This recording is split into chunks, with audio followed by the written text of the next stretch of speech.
Okay, so I just finished my Cycle 2 memory work picture binders. So it correlates perfectly with the Foundation's memory work. So if you're new to the program, your memory work, like for Cycle 2, like it's 24 weeks and each page covers a week. So if you go back, it tells you which cycle you're on. So Cycle 2 is medieval to modern history. This is like an overview of everything we cover for all 24 weeks and all of the different strands. And really the projects in the fine arts, you don't have to count. This is more what we do in Co-op Community Day. So we practice these 7 strands here. So when I first began the program, I was a little overwhelmed with how to take all this information and really make it come to life for my children. If you're in a community co-op, tutors each week will take all this information, and a lot of times they create big whiteboards or posters to display for the kids to practice each week. And same at home, a lot of moms, when I first started, I would write these on our whiteboard each week. And then the next year, I got tired of writing everything on a whiteboard, so I created posters and then changed them out each week. But it just got exhausting, especially as my kids got older, and I have one in the challenge years, and this year I'll have 2 in essentials. And I just needed something open and go. And so last year, I created these binders. So the very first page is just like a memory master tracker. I create one of these for each of my kiddos. I ordered a huge set of these. These ones are 1.5 inch. Last year I used 1-inch binders.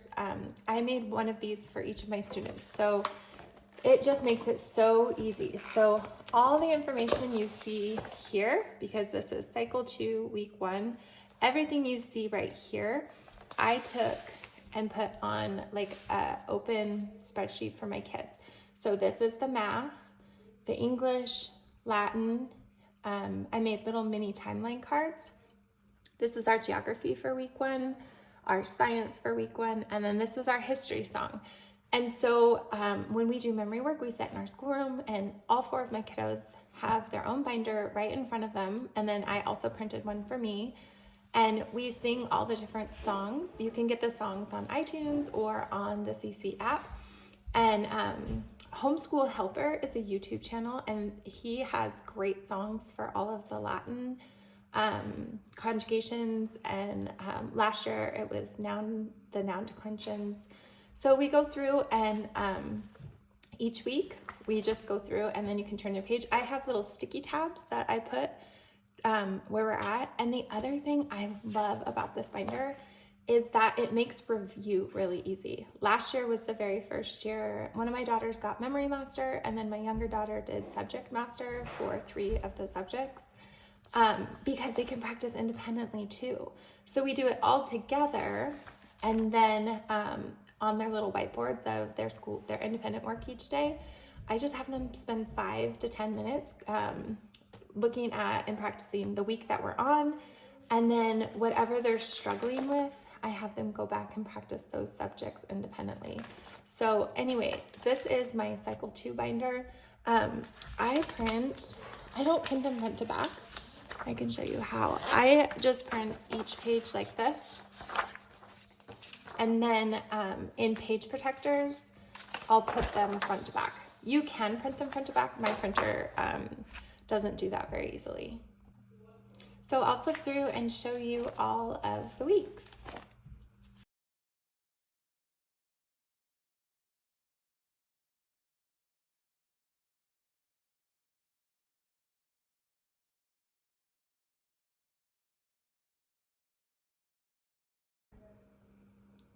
I have been on a mission as my kids are getting older, to help them be as independent as possible. So I also, to really practice the memory work for math, I created an activity book and an activity binder. So the only difference is the activity books are for younger kids, I would say like 4 through 7. And then my older girls practice using the binder. So the difference is the binder is like I put them in page protectors and they write with dry erase markers and then like cross off each day. So this side gives them the answers, and then here I wanted them to actually practice writing the numbers as they sing the songs. And then I guess like the weeks go on, they actually write 3 teaspoons equals 1 tablespoon. So this is the activity binder. This page never got erased, but this is the binder. And then for my little guy, he will be 7 this year, but like last year I would practice with him. So I split my activity books. I use one of these binder systems, but you could also put it in a binder, and I print these on cardstock. The binder I just print on regular paper. But this is weeks 13 through 24. The weeks 1 through 12 are like the skip counting. But these, since I didn't, like the last couple years, I didn't want him, he couldn't write his numbers. And so I use little Velcro pieces.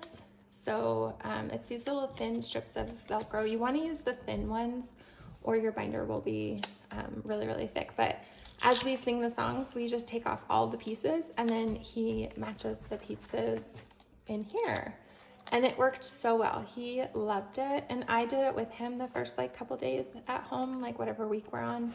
And then the other couple days he could do it by himself. So it definitely takes, this one takes some time to put together. The binders are super easy. You just put them in page protectors. But if you have multiple kiddos and they're young, you'll use this like year after year because the math stays the same for all 3 cycles. So you only have to make one. And so for me, it was definitely worth it because we were going to use it for a few years and they stayed the same. So that is my math practice. Okay, so these are little photo cases. We use these for like our card games. I use them for so many things. And so in here, I still haven't added little labels, but these are my timeline cards. A mom on CC Connected made these miniature timeline cards. And so whatever part of the timeline we're on, I pull these out. And to start, I will pull the 7 cards that we're on. That's in our memory work binder. I'll pull those cards out and the kids will just put them in order. I have a pocket chart that we use, or once it gets really big, they can just do it on the living room floor. But then I add the next 7 the next week. So then they're putting 14 cards in order. And then I add the next 7 and they're doing 21 cards in order. So they're reviewing and learning the new content. And then once we move on from, like we start with ancient empires, like once we're done with ancient empires, I usually put this kit away and then start fresh with the Middle Ages. So those are my little mini timeline cards. Again, they can listen to the song. Homeschool Helper also has a great video that they love to watch. So they can practice that mostly independently. And then for cycle 2, we do pronouns. And so I have kiddos in essentials, and so this correlates perfectly with essentials too. But for my little guys who aren't in essentials yet, this is a mini, this just provides scaffolding because it's a mini pronoun chart. So we have all the nominative pronouns, the objective pronouns, the possessive pronouns and pronoun adjectives, reflexive, and so on. And then I color-coded the cards, and then so whatever pronouns we're working on, I pull out that specific list, and then there's songs on CC Connected as well, and so they sing the songs and put them in order. Okay, so for example, like week 5, we're doing objective pronouns, and I list them here, and then I'll get out our pronoun cards, and we're only doing the objective pronouns. This is small. I have bigger charts too, but they're right here. And then I pull out those cards, and then my kids can put them in order. Okay, so we're doing the objective pronouns, so I pull them out and we just sing the song. Our little tune goes to Jingle Bells, and they do objective pronoun, me, you, him, her, it, and then the plural is us, you, them. So I never fully understood how important the English memory work was until I had kiddos in essentials.